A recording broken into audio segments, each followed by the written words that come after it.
আপনারা অনেকেই দুইতলা ফাউন্ডেশন দিয়ে 3টা বেডরুম, 2টা টয়লেট, একটি কিচেন এবং একটি ডাইনিং বাড়ি ডিজাইন করতে চাচ্ছেন। সেই ক্ষেত্রে এই বাড়ির ডিজাইনটা দেখে নিতে পারেন। দর্শক, 900 স্কোয়ার ফিট এই বাড়িটার টোটাল ছাদ, 2% জায়গার উপরে এই বাড়ির টোটাল ডিজাইনটা করা হয়েছে। বাড়িটার যতটুকু কাজ দেখছেন তার জন্য খরচ হয়েছে 15 লক্ষ টাকা। কিভাবে 15 লক্ষ টাকার বাজেটে আমরা এই কাজটি করেছি বা আপনারা এই বাজেটের ভিতর কি করে এমন ধরনের বিল্ডিং ডিজাইন করবেন, এই ভিডিওটি শেষ পর্যন্ত দেখুন, তাহলে টোটাল বিষয়টি ক্লিয়ারভাবে বুঝতে পারবেন। দর্শক, এই বাড়িটা আপনারা যদি নির্মাণ করতে চান, দৈর্ঘ্যের দিকে জায়গার প্রয়োজন পড়বে 30 ফিট, প্রস্থের দিকে জায়গার প্রয়োজন পড়বে 30 ফিট। টোটাল জায়গাটি স্কোয়ার ফিটে হিসাব করে বাড়িটার ছাদ পাবেন 900 স্কোয়ার ফিট, 2% জমি, 12টি কলম দিয়ে এই বাড়ির টোটাল ডিজাইনটা করা হয়েছে। বাড়িটার সামনের দিকে সিম্পল সাধারণ একটি পোস্টের ডিজাইনটা করা হয়েছে। মেন গেট থেকে সিঁড়িটা ওঠানো হয়েছে। দর্শক, এই বাড়িটার টোটাল ফ্লোর প্ল্যানটি আপনারা দেখবেন এবং কতটুকু মালামাল ইউজ করে আমরা এই বাড়ির টোটাল কাজগুলো করেছি, ব্যাস কতটুকু কেটেছি, কলমের সাইজ কতটুকু দিয়েছি বা আপনারা কতটুকু দিবেন দুইতলা ফাউন্ডেশনের ক্ষেত্রে, এই ভিডিওটি দেখতে থাকুন। তাহলে কম বাজেটের ভিতর গ্রামের মধ্যে সুন্দর মানের বিল্ডিং ডিজাইন করতে পারবেন। দর্শক, মেন গেটের সাইজ আছে 8 ফিট। দর্শক, এই 8 ফিট জায়গা থেকে আমরা 3.5 ফিট সিঁড়ি করেছি এবং বাদবাকি জায়গাটা বাড়িটার ভিতরে প্রবেশের জন্য দরজার রাখা হয়েছে।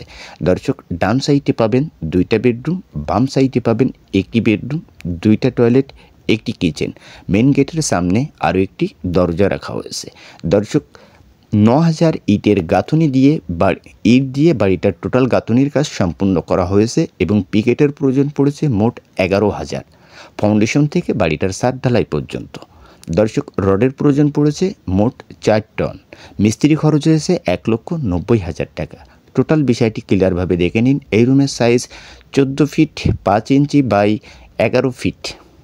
দর্শক, সুন্দরভাবে দেখে নিন। রুমের ভিতরে 2টা জানলা, ছাদের নিচেই 7 ইঞ্চি বাই 10 ইঞ্চি বিম, ছাদের নিচে যে বিমটা দেওয়া হয়েছে সেখানে 4 পিস 16 মিলি রড দেওয়া হয়েছে।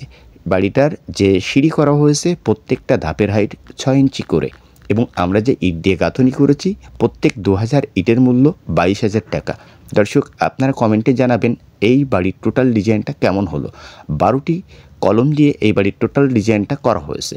এটা হলো বিল্ডিংয়ের টোটাল ডাইনিংয়ের সাইজ 12 ফিট বাই 18 ফিট। দর্শক, ক্লিয়ারভাবে দেখে নিন। এখন পিছন সাইডের আরও একটি মাস্টার বেডরুম আপনারা দেখবেন। এই রুমেও পাবেন 2টা জানালা। দর্শক, 7 ফিট গাঁথনি করে কাটা লিন্টন দেওয়া হয়েছে এবং কোনো জায়গাতে সম্পূর্ণ লিন্টন দেওয়া হয়েছে, যেখানে 5 ইঞ্চি ওয়াল কম আছে সেই জায়গাতে। তো এই বাড়ির টোটাল আমরা যে কাজগুলো করেছি ডিজাইনটা দেখবেন, কথাগুলো মনোযোগ সহকারে শুনবেন। বেসগুলো কেটেছি 4 ফিট বাই 4 ফিট করে। 2তলা ফাউন্ডেশনের জন্য 4 ফিট বাই 4 ফিট বেস কাটা উত্তম। এখন বেসের জালি করেছি 12 মিলি, 18 কেজি রডের প্রয়োজন পড়েছে। বেসের জালি প্রত্যেকটা কলমে 4 পিস 16 মিলি রড দিয়েছি। সেখানে রডের প্রয়োজন পড়েছে মোট 36 কেজি, রিনের রডের প্রয়োজন পড়েছে 8 মিলি 9 কেজি। টোটাল 63 কেজি রডের প্রয়োজন পড়ে ফাউন্ডেশন থেকে ছাদের নিচে পর্যন্ত একটি কলমে। এ বিষয়টাও ক্লিয়ার হয়েছে। এখন প্রত্যেকটা বেস ঢালাই করেছি 3 বস্তা সিমেন্ট দিয়ে 18 সেফটি খোয়া। দর্শক, এই সাইডে ডাইনিংয়ের পাশে পাবেন একটি কিচেন,